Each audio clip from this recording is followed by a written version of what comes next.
नमस्कार दोस्तों, स्वागत है आपका हमारे यूट्यूब चैनल पर। अगर आप चैनल पर नए हैं तो प्लीज़ चैनल को सब्सक्राइब कर लीजिए, अपने दोस्तों को शेयर कर दीजिए। ठीक है, तो चलिए फिर देर ना करते हुए डिक्टेशन शुरू करते हैं। डिक्टेशन शुरू होगा 5 सेकंड बाद।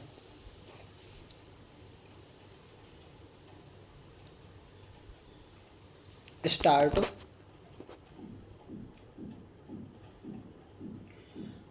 अध्यक्ष महोदय, इस अवधि में हमने भारत में जो उपलब्धियां प्राप्त की हैं उनका ब्यौरा इस महान सभा को देने की आवश्यकता नहीं है।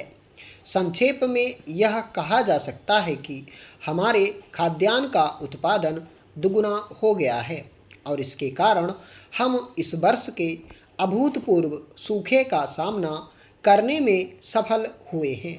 हमारा औद्योगिक आधार अधिक मजबूत और व्यापक हुआ है, लेकिन गरीबी हटाना अभी भी शेष है और बहुत ज़्यादा लोग ऐसे हैं जिन्हें जीवन की न्यूनतम आवश्यकताएं भी प्राप्त नहीं हैं। बेरोजगारी, विशेषतः शिक्षितों में बेरोजगारी हमारे लिए गंभीर चिंता का विषय है। असमानता का अब और तीखा एहसास लोगों को हो रहा है तथा उसे दूर करने के लिए अधीरता बढ़ती जा रही है।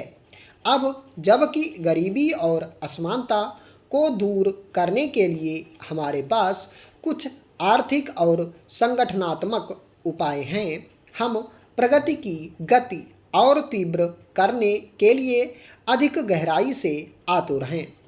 प्रायः राष्ट्रों का आकलन उनकी आय के आंकड़ों और विकास की दर के प्रकाश में किया जाता है। मैं शायद इस मामले में कुछ पुराने विचारों का हूँ, क्योंकि मैं अब भी लोगों की धन संपत्ति की अपेक्षा उनकी गुणवत्ता को अधिक महत्व देता हूँ। इसलिए अपने लोगों की इच्छापूर्ति के साधन जुटाते हुए हम संग्रह वृत्ति वाले और उपभोगवादी समाज का अनुकरण नहीं करते।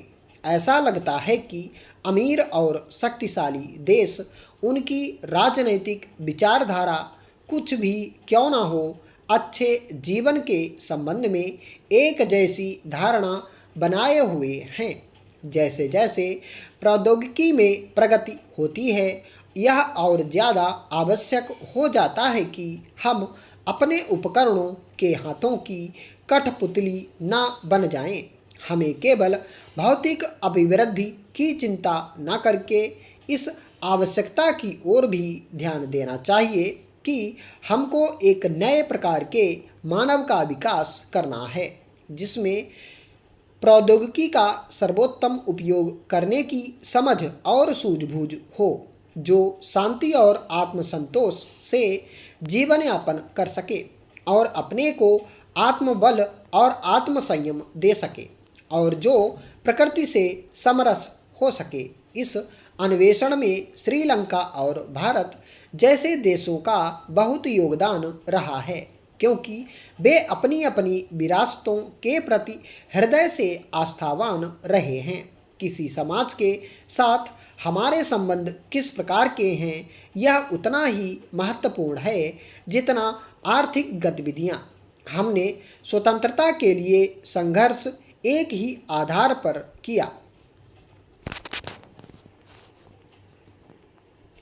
स्पीकर महोदय, यह सदन निस्संदेह हमारी विदेश नीति और विदेशी मामलों के बहुत से पहलुओं में दिलचस्पी रखता है और इस बारे में भी कि भारत पर इसका क्या असर पड़ता है। संभवतः आज जो बहस होने वाली है उसमें इन बहुत सी बातों के बारे में ध्यान खींचा जाएगा। लेकिन महोदय, मैं आपकी अनुमति और इस सदन की सहमति से विदेशी मामलों और विदेश नीति और उनका भारत पर क्या क्या असर पड़ता है और हम उनको किस दृष्टि से देखते हैं, इन चीज़ों के सामान्य पहलुओं के बारे में कुछ कहना चाहूँगा और मुख्य समस्या की छोटी छोटी बातों में नहीं जाऊँगा। इससे भी पहले मैं केवल विदेशी मामलों में ही नहीं बल्कि स्वयं भारत के बारे में कुछ आम बातें कहूँगा। पिछले कुछ दिनों में बजट प्रस्तावों के सिलसिले में बहुत कुछ नुक्ताचीनी की गई और कम या ज़्यादा जोर के साथ सरकार की असफलताएं बताई गई हैं। जहां तक मेरा प्रश्न है, मैं हर तरह की आलोचना का स्वागत करता हूं और मैं इस बात पर विश्वास करता हूं कि अगर यह सदन सिर्फ एक गतिहीन सदन, दब्बू सदन या ऐसा सदन जो हर सरकारी चीज़ की हाँ में हाँ मिलाने वाला सदन हो जाए, तो यह मेरे विचार से दुर्भाग्यपूर्ण होगा। हमेशा चौकन्ना रहना ही स्वतंत्रता की कीमत है और इस सदन के हर सदस्य को हर समय जागृत व चौकन्ना रहना है। हाँ, सरकार को भी चौकस रहना चाहिए, लेकिन जो लोग सत्ताधारी होते हैं उनमें लापरवाह प्रवृत्ति रहती है। इसलिए मैं अपनी तरफ से इस सदन के माननीय सदस्यों की चौकसी का स्वागत करता हूं, जिन्होंने सरकार की हर गलती, असफलता या कमी की तरफ हमारा ध्यान खींचा है। मैं आशा करता हूं कि यहाँ की आलोचना अच्छी भावना से, दोस्ती के तरीकों से की गई है और वह सरकार की ईमानदारी को चुनौती देती है। हाँ, अगर सरकार की अच्छी भावनाओं को भी चुनौती देने की इच्छा हो तो भी मैं उसमें विरोध नहीं करूँगा, बशर्ते यह स्पष्ट हो कि यही चीज़ विचाराधीन है। इस आलोचना को सुनते हुए या उसके बारे में पढ़ते हुए मुझे ऐसा लगा कि शायद हम लकड़ी की तुलना में पेड़ों की तरफ ज़्यादा ध्यान दे रहे हैं। पिछले 18 महीनों में जो कुछ हुआ है उस पर और भारत की सारी तस्वीर पर गौर नहीं कर रहे हैं। जहाँ तक आप निष्पक्ष रूप से देख सकते हैं, अवश्य देखिए। स्पीकर महोदय, मैं सोचता हूँ कि अगर आप 1.5 वर्ष पीछे जा सकते और फिर यह देख सकते कि इन 1.5 वर्षों में क्या हुआ है, तो आपको लगेगा कि भारत बहुत अर्थों में अपनी सब तरह की मुश्किलों और तकलीफ़ों के बावजूद, जिनमें से वह गुजरा है, काफ़ी आगे बढ़ा है। हमारी सरकार और विशेषकर मुझे बहुत बोझ उठाना पड़ रहा है। हमारे सामने आज भी बड़ी बड़ी कठिनाइयां हैं। फिर भी मैं पूरी ईमानदारी से कहता हूं कि मेरे अंदर ना असफलता का भाव है और मैं दूर भविष्य तो नहीं, निकट भविष्य की ओर पूरे विश्वास के साथ देखता हूं और अपने अंदर छुपा हुआ एक ऐसा अनुभव पाता हूं कि मुझे इस भारत के इतिहास के महत्वपूर्ण चरण में हिस्सा लेने का अवसर मिला, क्योंकि आपने मेरे प्रस्तावों का जिक्र किया है।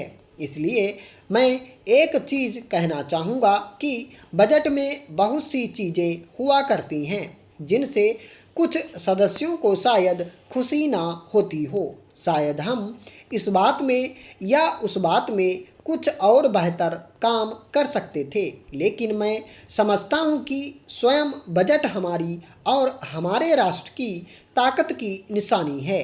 मेरे ख्याल से जिस ध्यान और दूरदर्शिता के साथ हमारे वित्त मंत्री ने यह बजट तैयार किया है, उससे आने वाले महीनों और वर्षों में बहुत लाभ होगा।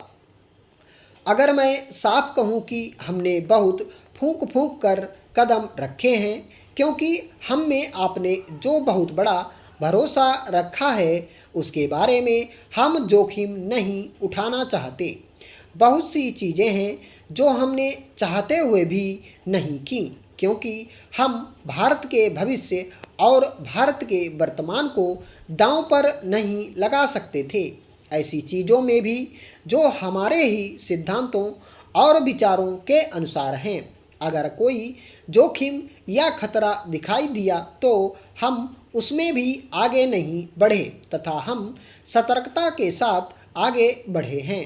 हो सकता है कि अगर हमने ज़्यादा साहस नहीं दिखाया होता तो कुछ काम जल्दी हो जाता, लेकिन मैं व्यक्तिगत तौर से इस नाजुक वक्त में बहुत होशियारी से चलने की नीति पर चलने से पूरी तरह सहमत हूँ। जहाँ जहाँ छोटी मोटी बात के अलावा मैं अपने साथी वित्त मंत्री की प्रशंसा करना चाहता हूँ कि किस साहस, दृष्टि और ऊंची बुद्धिमत्ता के साथ उन्होंने समस्या को सुलझाया है। यह सराहनीय प्रयास है। स्टॉप।